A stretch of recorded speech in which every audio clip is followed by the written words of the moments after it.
Bom dia, bom estarmos na presença do Senhor. Eu quero transmitir a você nessa manhã algo que Deus tem colocado em nosso coração e para nós podermos meditar naquilo que o Senhor tem preparado para nós, né?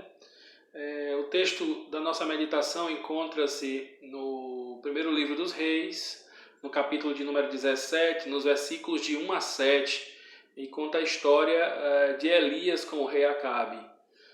Acabe, um rei mau, perverso, que estava buscando Elias para matá-lo, né? E Elias, o profeta do Senhor, ali recebe a palavra de Deus e é encorajado mais ainda a ir até Acabe, o rei perverso, e dizer para ele a verdade que Deus o havia direcionado.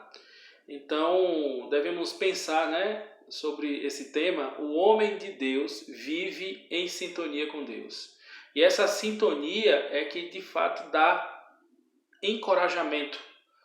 E Elias tinha esse encorajamento vindo da parte do Senhor. O capítulo 17, versículo 1, diz assim: Então Elias, o tesbita, dos moradores de Gileade, disse a Acabe: Tão certo como vive o Senhor, Deus de Israel, perante cuja face estou, nem orvalho nem chuva haverá nestes anos, segundo a minha palavra. Acabe deve ter recebido isso como um confronto muito grande, né? Um rei receber agora do profeta dizendo: olha, você está desobedecendo, você está fazendo algo de errado, você está desobedecendo ao Senhor, então para vocês agora tempo de escassez, de seca, de sofrimento, né? Como nós precisamos entender essa realidade no sentido de pensar em viver a verdade de Deus, né? E falar a verdade de Deus. Mas Elias estava sendo encorajado por aquele que pode todas as coisas e ele sabia disso, né? O profeta do Senhor, então, ele é confrontado com a sua palavra, com a sua esperança, e ele vai até Acabe e assim fala.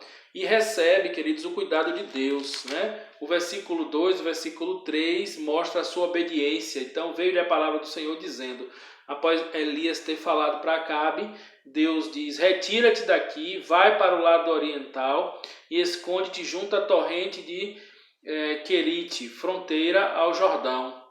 E Elias recebe do Senhor agora: tu já disse, agora tu vai para um lugar que eu reservei para você, né? Um lugar improvável sobrevivência, num lugar deserto, num lugar difícil de sobreviver, mas Deus estaria guardando ele ali. E pela fé, né, ele obedece. Deus tinha dito para ele que sustentaria, diz: beberás da torrente e ordenei aos corvos que ali mesmo te sustentem. Então Elias obedece, versículo 5, foi, pois, e fez segundo a palavra do Senhor. Você encontra aí o Senhor, o Deus da aliança, o Deus que faz aliança com o seu povo. O Senhor está escrito em letra de caixa alta, significa Yahvé, o Deus da aliança, o Deus do pacto, né? E Elias tinha certeza disso. Então retirou-se e habitou junto à torrente de Querite, fronteira do Jordão.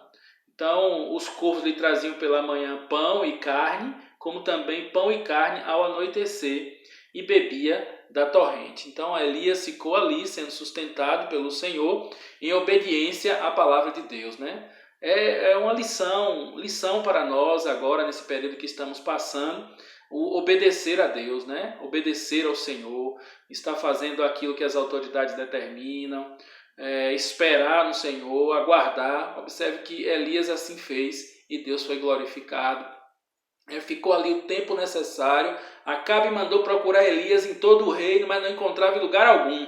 Em lugar mais improvável ele não mandou buscar de fato, e Elias estava ali sendo guardado, né, sustentado pelos corvos e dado água então pela torrente, e sendo sustentado ali pelo Senhor.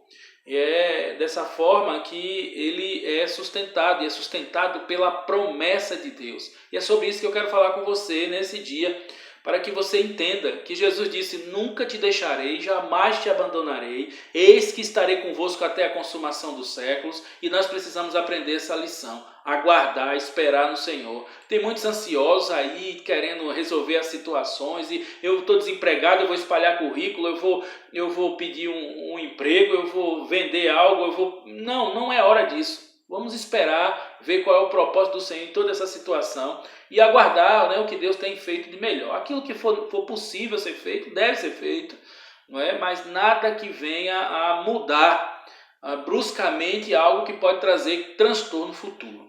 Tá? Veja que o versículo 6 diz: os corvos lhe traziam pela manhã pão e carne, e como também pão e carne ao anoitecer bebia da torrente. Olha só, Elias era um tipo de Cristo, um tipo de Jesus ali no Antigo Testamento. Então, Elias foi mandado para o deserto. Jesus também foi mandado para o deserto para ser tentado. Em Mateus, no capítulo 4, no versículo 11, diz que depois que passou toda a tentação, depois que passou toda a dificuldade, o que aconteceu com Jesus? Os anjos o serviram. Os anjos do Senhor continuam a servir agora de uma forma especial. O anjo do Senhor, que é o próprio Jesus Cristo, que foi servido pelos anjos de Deus, ele venceu a morte, venceu toda a dificuldade, venceu o pecado para nos mostrar como homem e como Deus, que nele também nós somos vitoriosos. Então, esperar no Senhor, aguardar um exercício de fé, esse é o grande aprendizado de todo esse processo que certamente estamos passando. Então, eu recomendo, como ministro do Evangelho, como pastor, anunciando a palavra de Deus, que nessa hora nós possamos olhar para o Senhor e nos aproximarmos mais dele com fé, com esperança, como Elias, confiantemente fazendo a vontade de Deus. Porque nessa hora, quando nós obedecemos ao Senhor, Deus é glorificado. O mundo vê Deus em nossa vida e nós esperamos isso. Esse é o chamado de Deus para o seu povo. Que Deus te abençoe, possa olhar para o exemplo de Elias, né? Esperar a provisão do Senhor, viver como Deus determinou, ouvir e obedecer. Foi para o lugar improvável, para o lugar difícil, e Deus o sustentou ali. Que tenha um dia maravilhoso na presença de Jesus, confiantes, esperançosos, de que em todas as situações, todas as coisas cooperam para o bem daqueles que amam a Deus. Um grande abraço, Pastor André e família.